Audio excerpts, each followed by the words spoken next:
नमस्कार दोस्तों। चलते हैं आज परसेंटेज के मतदान परसेंटेज की तरफ। लेकिन दोस्तों बहुत इम्पोर्टेंट टाइप है। मैं आपको उसका पहले कंसेप्ट समझाता हूँ कि कैसे एग्ज़ाम में पेपर आते क्वेश्चन आते हैं, क्या चीज़ क्या होती है, तब इनके क्वेश्चन करेंगे। थोड़ा देर बोर्ड पर ध्यान देना, बस समझना क्या कहता हूँ। देखो दोस्तों, एक होती है मतदान मतदान सूची।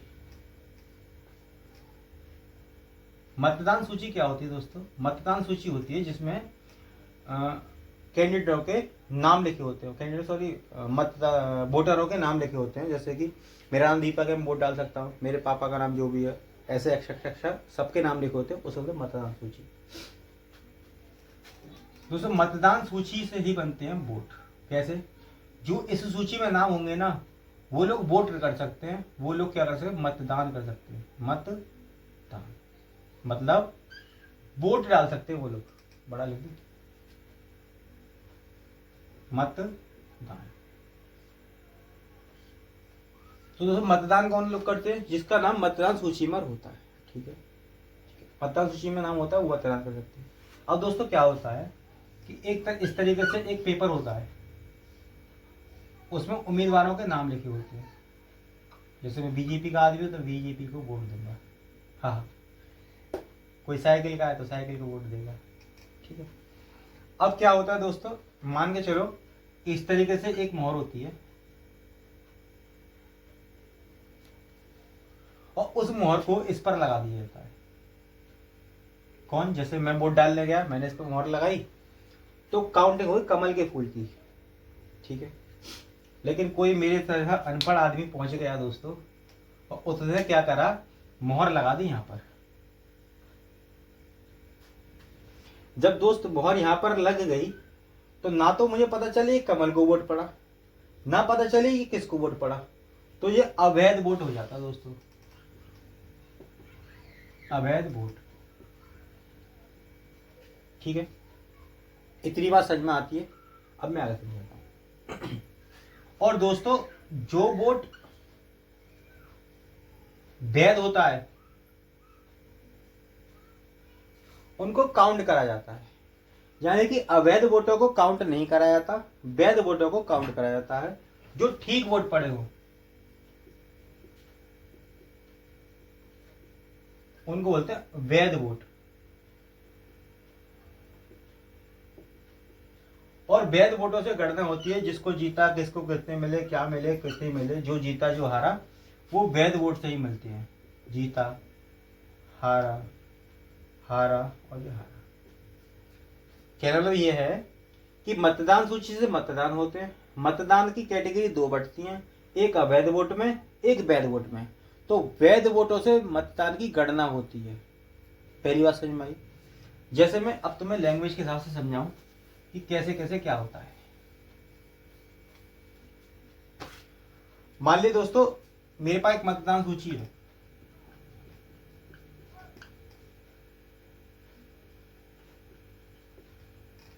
उसमें 100 यूनिट वोट है।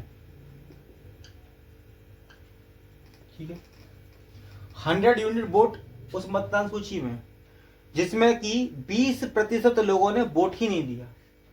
कितने दोस्तों? 20% लोगों ने वोट नहीं दिया।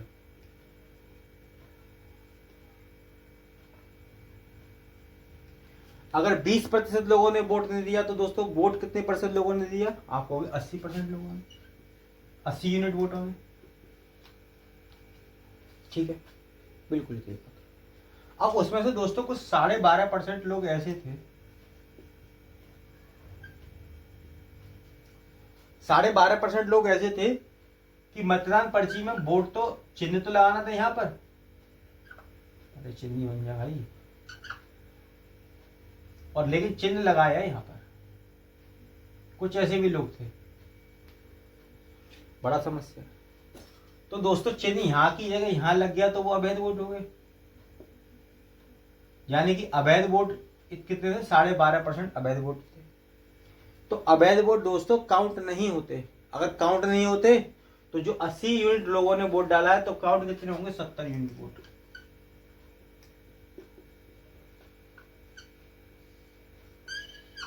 क्योंकि ये वैध वोट है। ठीक है। अब दोस्तों दो उम्मीदवार चुनाव लड़ रहे थे, एक का नाम ए और एक का नाम बी। ए 60% वोट मिले ए को, तो 40% नेचुरल बात है बी को मिले होंगे। तो 60% वाला दोस्तों विनर हो गया और ये लूजर हो गया। अब दोस्तों पूछता है कि कितने यूनिट वोट जीतने वाले को मिले, कितने यूनिट वोट जीतने वाले को मिले। देखो दोस्तों, इसको मिले 60, इसको मिले 40, कितने का डिफरेंस? 20 का। 20 का डिफरेंस कितने पे दोस्तों? 20% का। 20% का डिफरेंस कितने दोस्तों पे? 70 यूनिट पे। 2 जीरो से 2 जीरो खत्म, 7 दूनी 14। यानी कि जो विनर है दोस्तों वो 14 यूनिट वोटों से चुनाव जीता है। कितने से? 14 यूनिट वोटों से चुनाव जीता है। उम्मीद करता हूं इतनी बात आपको समझ में आई होगी। अगर दोस्तों समझ में नहीं आई तो इस बात को दोबारा देखना, दोबारा सुनना, उसके बाद आप क्वेश्चन पर आना। मैं इसके क्वेश्चन कराता हूं, आप देखना किस तरीके के क्वेश्चन आते हैं और किस किस तरह से पेपर में पूछे जाते हैं।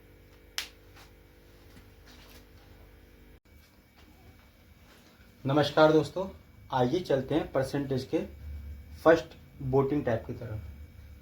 कहता है एक चुनाव में 3 उम्मीदवार हैं। पहले उम्मीदवार को 40% वोट तथा दूसरे उम्मीदवार को 36% वोट मिले। यदि कुल 36,000 वोट मिले तो तीसरे उम्मीदवार को कितने वोट प्राप्त हुए? देखो दोस्तों, मैं मान लेता हूं कि 100% वोट थे। क्यों? क्योंकि दोस्तों परसेंटेज की बात है, कैलकुलेशन करना इजी होगा।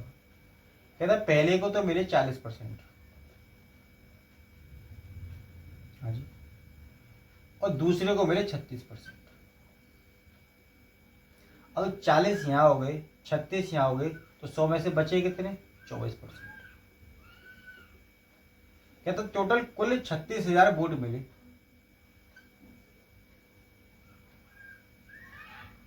तो सी उम्मीदवार को कितने वोट मिले? कहां गया?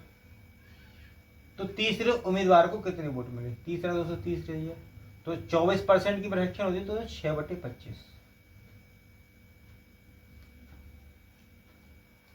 अब दोस्तों से 5 से काटेंगे, 5 25 कटा 7200 बार।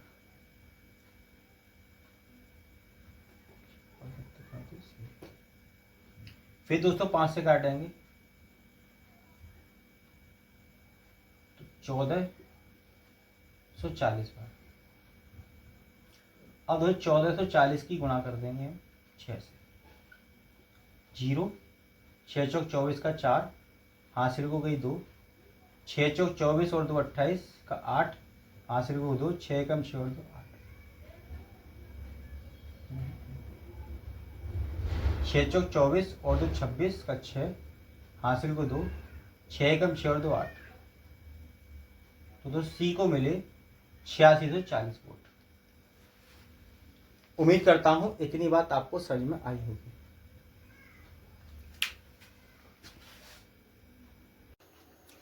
नमस्कार दोस्तों, चलते हैं परसेंटेज के नए सवाल की तरफ। कहता है 8% लोगों ने अपने मतों का प्रयोग नहीं किया। इस चुनाव में केवल 2 उम्मीदवार थे।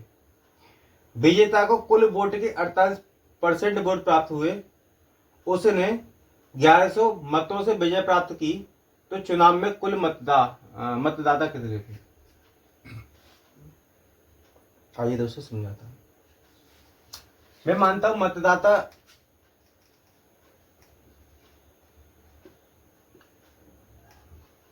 100 यूनिट थे।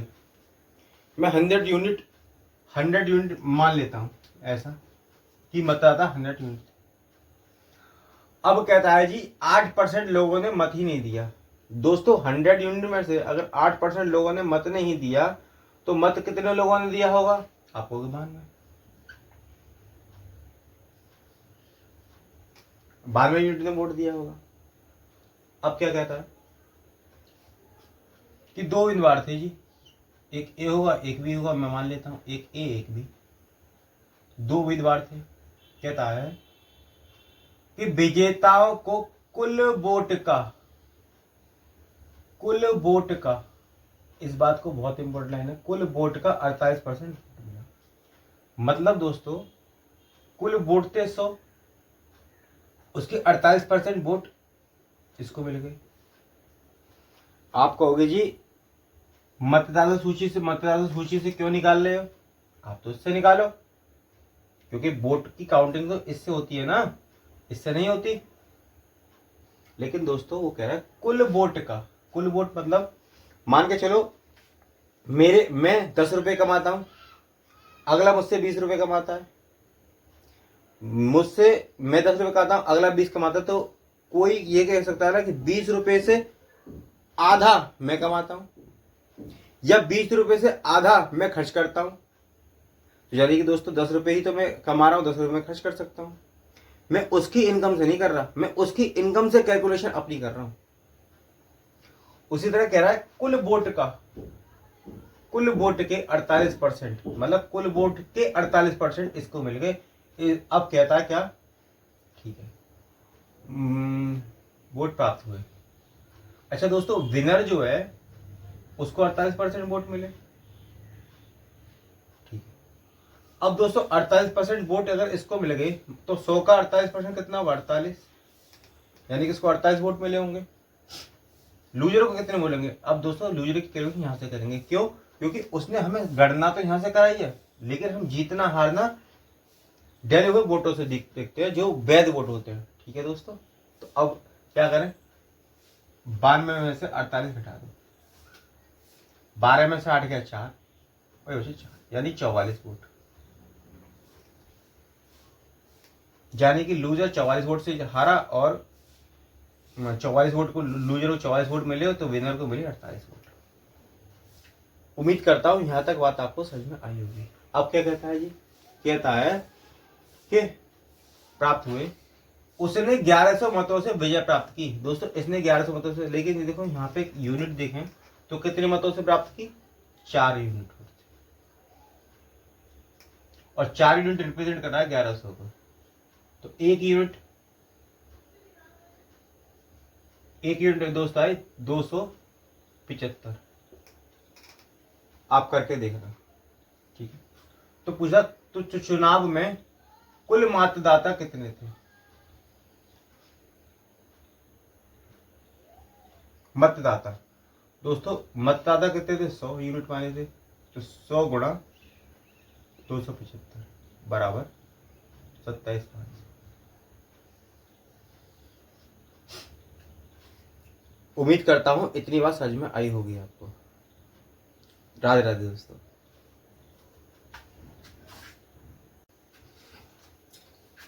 आइए दोस्तों चलते हैं एक नए सवाल की तरफ।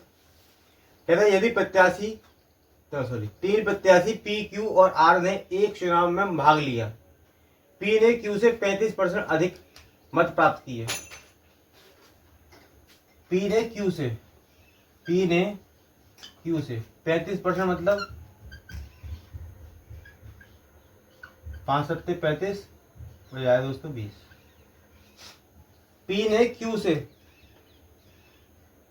35% अधिक प्राप्त किए, क्यू से, यानी कि अगर इसने 20 मत प्राप्त किए दोस्तों तो इसने 27 मत प्राप्त किए। 20 में एक जोड़ो 7, मतलब 20 में 7 जोड़ 27। और आर ने क्यू से 15%, 5 थी 15, 3 वोट अधिक प्राप्त किए। ठीक है, तो दोस्तों इसने करीब 23। उम्मीद करता हूं यहां तक बात आपको समझ में आई होगी। अब कहता है पी ने आर को 2412 वोटों से पीछे छोड़ दिया। पी ने आर को दोस्तों यहां कितने वोटों से छोड़ा? 4 वोट से। तो 4 यूनिट रिप्रेजेंट कर रहा है दोस्तों 24/12 को। एक यूनिट की वैल्यू निकालूंगा तो आएगा 4 6 24, 0 और 4 3 603। उसे पीछे छोड़ दिया। और दूसरे 90% लोगों ने मतदान किए हो तो मतों की सूची में मतदान ज्ञात कीजिए। दोस्तों सबसे पहले मैं देखूंगा कि यहाँ मत पड़े कितने, जोड़ो दोस्तों, 20 और 20 40 और 20 60, 60 और 10 70, यानी कि 70।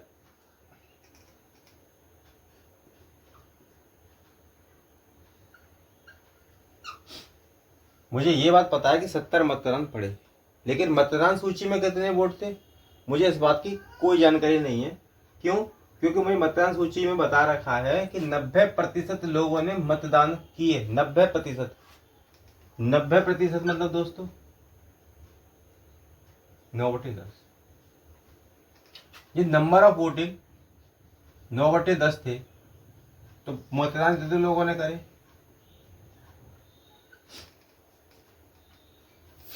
अब देखो दोस्तों, इसकी गुणा मैं यहां से करूंगा तो 700 आएगा। ये तो सीधी बात है, यानी कि अंक में 2 जीरो आने चाहिए। मुझे पता चला ये ऑप्शन तो हो ही नहीं सकता क्योंकि लास्ट में 2 जीरो। अब 9 छिक्के 54, कितना बचा दोस्तों? 6 और 9 7 63।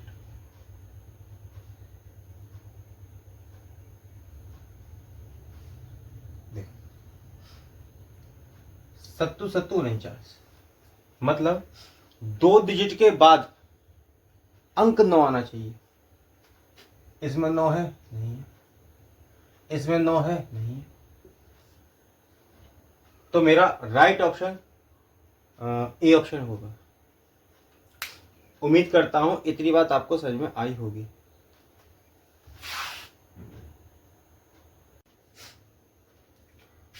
आइए दोस्तों चलते परसेंटेज के एक नए सवाल की तरफ। कहता है एक प्रत्याशी के बीच चुनाव में आदिल सानू और सानू ने एक पद के लिए चुनाव लड़ा। आदिल को सानू से 50% अधिक वोट मिले और सानू को भानु से 20% कम वोट मिले। भानु और सानू के मतों के बीच का अंतर 1296 है, तो आदिल और भानु के मतों के बीच का अंतर का आधा होता है। दोस्तों देखो, 3 लोग थे, आदिल, भानु और सानू। आदिल, भानु और सानू ने एक पद के चुनाव लड़ा।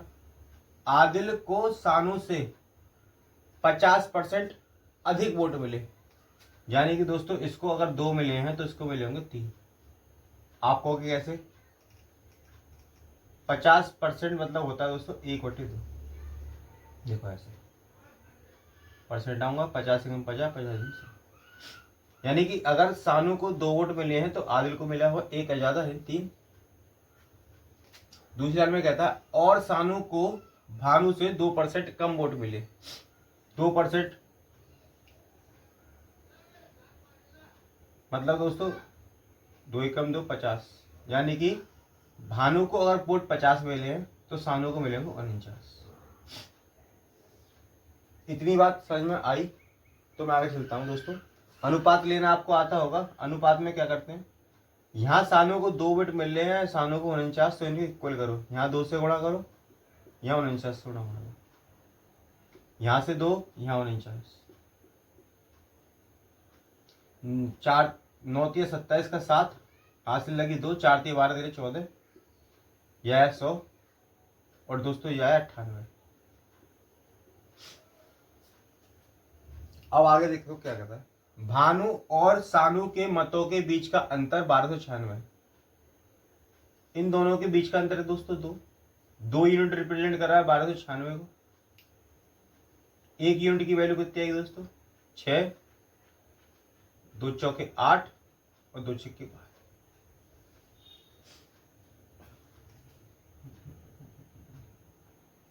दो 8 16। देखो दोस्तों, 2 से काटा, 2 छिक्के 12, 2 चौके 8, 2 8 16, 1 यूनिट बराबर इतनी। ठीक है। आदिल और भानु के मतों के बीच का अंतर, तो उसे इन दोनों के बीच का डिफरेंस कितना है? 47। 47 गुणा 6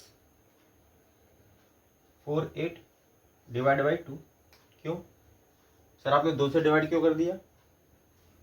क्योंकि सर कह रहा है कि भानु और सानु के मतों के बीच का अंतर। दोस्तों मैं तो अंतर लिया है, उसका आधा भी तो करूंगा। ठीक है, अब दोस्तों या तो मैं इसकी कैलकुलेशन करूं या फिर मैं इसे डिजिटल सम से कर सकता हूं। कैसे? देखो देखो, डिजिटल सम में क्या होता है, नीचे 1 करना होता है, तो मैं 5 से गुणा करूंगा, ऊपर ही 5 से गुणा कर दूंगा। ये दोस्तों कितना हो गया? 1। देखो 5 दूनी 10, इसको जोड़ोगे ऐसे 1। अब देखो देखो दोस्तों, 8 पंजे 40, 8 पंजे 40। ठीक, या एक काम करो, इसे करो 6 और 4 10, 10 8 18, 18 का टोटल करूंगा तो आएगा, इसका डिजिटल सम होगा 0। और दोस्तों 0 की गुणा में किसी से भी करूंगा 0 हो जाएगा, यानी कि मेरा जिस भी ऑप्शन का उत्तर 0 आ जाए वो मेरा ऑप्शन ठीक होगा। देखो यहाँ 24, 24 से 27 से 28, डिजिटल सम नहीं बनेगा। देखो 4 और 3, वो 3 और 4, 8 4 12, 12 8 20, 20 9 19, इसका डिजिटल सम नहीं बनेगा। 7 और 1 8, 8 5 13, 13 5 18, 18 और 1, तो इसका डिजिटल सम 1 बनेगा। 8 और 10, 10 2 12, 12 5 17, 17 और 18, इसका डिजिटल सम 1 बनेगा। 8 8 5 13, 13 और 5 दोस्तों 18, इसका डिजिटल सम। दोस्तों सब में डिजिटल सम 0 बनना है, तो मैं इस तरह को इस तरीके से नहीं कर सकता। मुझे क्या करना पड़ेगा, मुझे कैलकुलेशन ही करनी पड़ेगी। करते दोस्तों, 47 गुणा 648 डिवाइड बाई 2, 2 से काटूंगा तो आएगा 3, ये 2 और ये आएगा 4। अब 47 गुणा 324 से करो,